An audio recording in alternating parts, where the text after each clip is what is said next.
I'm Tom Baker, this is Chasing Cars, and today you and me are getting our first test in this, the new Cupra Terramar. This is an interesting vehicle for Cupra because it's really Volkswagen Group's Barcelona-based brand growing up. This is the first family-sized Cupra, so does that mean the sporty dynamics that we've come to associate with this brand are watered down?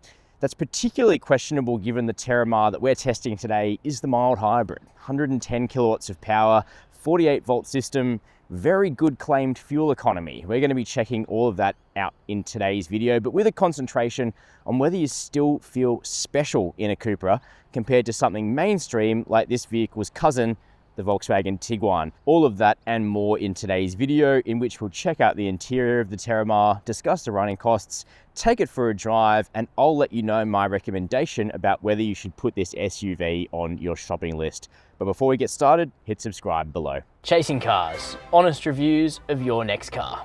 Brought to you by Budget Direct. It's funny, in the car industry, you can almost always tell the products that the manufacturer is really hoping work out here in the Australian market, because they're the ones that have a range structure and an option structure that just makes sense. Most Cupras are decent in that regard, but the Terramar range is so straightforward.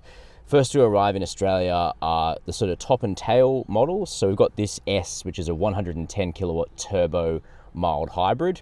It sounds like not a lot of power, but when we take it for a drive in a moment, we'll see what it's really like.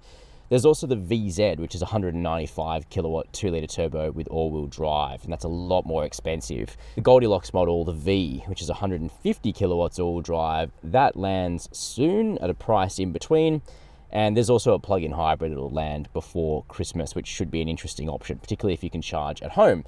But we're starting our reviews with the S, which is the base model Terramar. S will now mean base model in the Cupra range. And this vehicle is less than $60,000 drive away. And the one I've got here has no options at all on it. So everything you see is standard.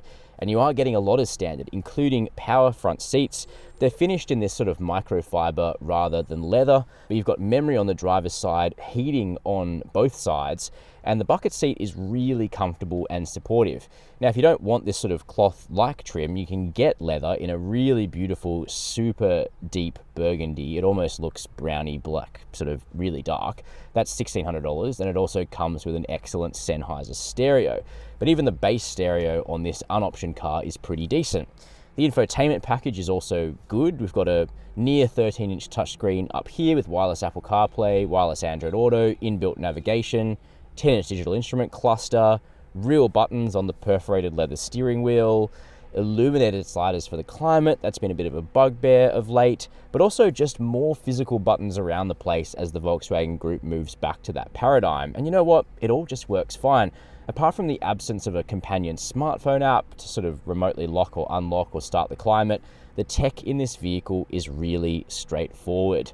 The storage is good too. Cup holders here, wireless charging with a cooling fan, big door bins, adjustable armrest with a bit of storage beneath it. Once again, the ergonomics are straightforward. The cabin feels quite premium in terms of the materials that have been used. The build quality in the cars that I've driven has been solid. So all of a sudden, I'm sort of nodding along. It's sort of making sense, particularly the fact you don't even need to spend up on options if you don't want to. So front seat gets decently high marks. Let's check out the back. Within the Volkswagen Group, Cupra occupies kind of a funny space. It definitely sits between mainstream and premium, and there are quite a few Audi buyers that have chosen Cupras in Australia in recent years, though Cupra does promise us that most of the customers are not being cannibalized from other Volkswagen Group brands, although we don't have a hard number on that. The Terramar is Cupra's biggest vehicle yet, which kind of goes against the sort of rebellious spirit, which is the general marketing campaign for Cupra. But you know what? Even young rebels grow up and have families. And that's why Cupra is expanding into bigger and bigger SUVs, and there will be a large SUV designed for the American market, but we'll almost definitely get that here in Australia. But for now, the Terramar is basically Tiguan sized, slightly smaller. You can see for myself it's 6 foot or 183 centimeters. Headroom's really good, although we don't have the $2,000 panoramic sunroof in this car. Legroom is fine, tow room is good. The one downside of the bucket seats, which is standard across the range in the front, is it's a little hard for kids to see past them because there's not a gap here. You can kind of just see past that way, if that makes sense. These seats are on rails, so you can slide them forward and become very uncomfortable, but create more boot space. You can fold down the center armrest, which has 2.5 cup holders. Tri-zone climate control is standard, as are rear air vents and more USB-C ports, which are quite high powered. Like most Volkswagen Group vehicles, the materials take a downgrade here in the back, but I do like the fact that in the Terramar, not only can we see more hard buttons up front, we can also see more evidence of the Volkswagen Group's snap back towards better material quality, because even things like these grab handles down here are finished in sort of faux stitched leather. That's something which would have been exposed plastic 12 months ago. Clearly, head office is demanding a return to better quality items, and that's good to see. But what about boot space? Compared to the slightly smaller Formentor, which is really more like a raised wagon proportionally, the Terramar is a little bit more conventional in order to maximize back seat and boot space. Now, our unoptioned S here is in Fjord Blue. That's a free color. Almost looks like a flat color. It's slightly metallic, however. You can also tell from the 18-inch wheels in silver that we've got a base model here. Now, those wheels really help the driving dynamics, as we'll see shortly, at least the ride quality. But opening the standard power tailgate, you find 508 litres of boot space, which is good for the class. You can push the rear seats forward and you create 642 litres. And impressively, with some cubbies off to the side, you can open up the boot floor. Beneath that is a space saver spare. Even on the range topping VZ with a subwoofer, still a space saver packaged in there, which is really nice, though I suspect the plug-in hybrid will run without a spare wheel. Up until this point, Cupra's combustion vehicles in Australia have all had high performance. The Terramar is the first to introduce a 110 kilowatt, 250 Newton meter engine. But unlike in the Tiguan, this one is a newer gen version of the Volkswagen Group's 4-cylinder engine with 48 volt mild hybrid. And that's why it claims 5.7 litres per 100 Ks on at least 95 octane premium petrol. Well, I managed to beat that on the highway. I got 5.4, really caning this thing on a great bit of country road here in Victoria. I got 6.8. Urban, I suspect you'll see high 6s, low 7s, which is pretty good for a vehicle that doesn't have a big, complicated hybrid system, just a small, mild hybrid. So that's pretty nice. Servicing is cap price. You save about 15% buying it up front, $2,600 for a 5-year package. The warranty is 5 years with unlimited kilometers, and you also get roadside assist with that. All right, let's take a drive in the Terramar S. And I am in Melbourne now, but I've been driving the S and also the VZ for the last couple of days on some really good roads here in Victoria, in town, highway, and cracking B roads. Because even though this is the most grown up Terramar, it's, I think, still got to live up to what this brand says it's good at, which is making sporty cars that aren't too expensive. And Cupra's supposed to sit in that middle ground between your sort of Volkswagens and your Audis. And we found that it's pretty good at doing so in the past. The issue is that the Formentor is one of the best SUVs to drive, but it's just a little bit small. So Cupra's tried to make the Terramar bigger, sort of use slightly newer underpinnings, slightly newer engines to be more practical, more fuel efficient, more suitable to more Australians. And that's pretty much what you get. I think the Terramar is about 20% less fun to drive than the Formentor, which is an outstanding sports SUV. Terramar is still pretty good. It's got an excellent chassis, great steering, really good ride quality in the S, and pretty distinct choice to be made in the powertrains. So with the S, this is a pretty small engine for a Cupra, 1.5 litre turbo petrol 4-cylinder. It's a pretty new engine within the Volkswagen Group, and it's got a 48 volt mild hybrid system, which is great. Because the old 1.4 turbo petrol, which you can still get in the Tiguan, the brand new Tiguan still has that old engine. It's quite laggy. It does okay work. It's got pretty muscular torque. That's the turbo working well. You get all of that here in the Terramar, but way less lag because the 48 volt system actually fills in torque off the mark, and also when changing gears, typically those times where the engine and 7-speed dual clutch don't know what they're doing. This is where the Terramar fills in that gap, and it just does so brilliantly. But it also turns the engine off really frequently. Like whenever you're coasting, you can see on the tacho the engine is off. And that's where the fuel savings are really coming from on the highway and in touring. It's basically acting like a full hybrid a lot of the time, although not sort of under throttle. But either way, it's really frugal. It's not the fastest vehicle in the world, the Terramar S. You're probably not going to win too many traffic light drag races, but it's quick enough and the mid-range acceleration is excellent. The VZ 195 kilowatt all-wheel drive, way faster, bigger wheels and tires, more grip, all-wheel drive. That's going to be for people that want a bigger Cupra but still want to go really quick all the time. The sweet spot might be the plug-in hybrid or the V, which is the 150 kilowatt all-wheel drive. But I would suggest for most people, the S is actually a really good choice.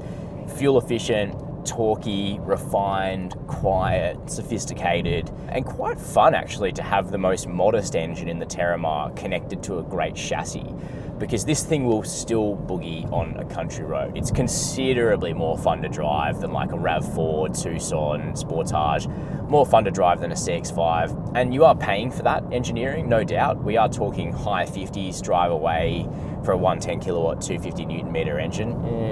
The value there might look a bit dodgy on paper, but get this car out into the real world and drive it, and it does genuinely feel like a slightly elevated experience beyond something like a Tiguan, which is a really good SUV, but I actually think the Terramar sparkles just a little bit brighter, and that partially comes down to the steering, which is just beautiful. Cupra does steering so well. It's not heavy, because heavy doesn't necessarily mean good. It's actually quite light, but it feels connected and direct. You get exactly the response you're expecting at the front wheels, and grip levels are good without being overwhelming, so you can really make the Terramar dance on a great back road.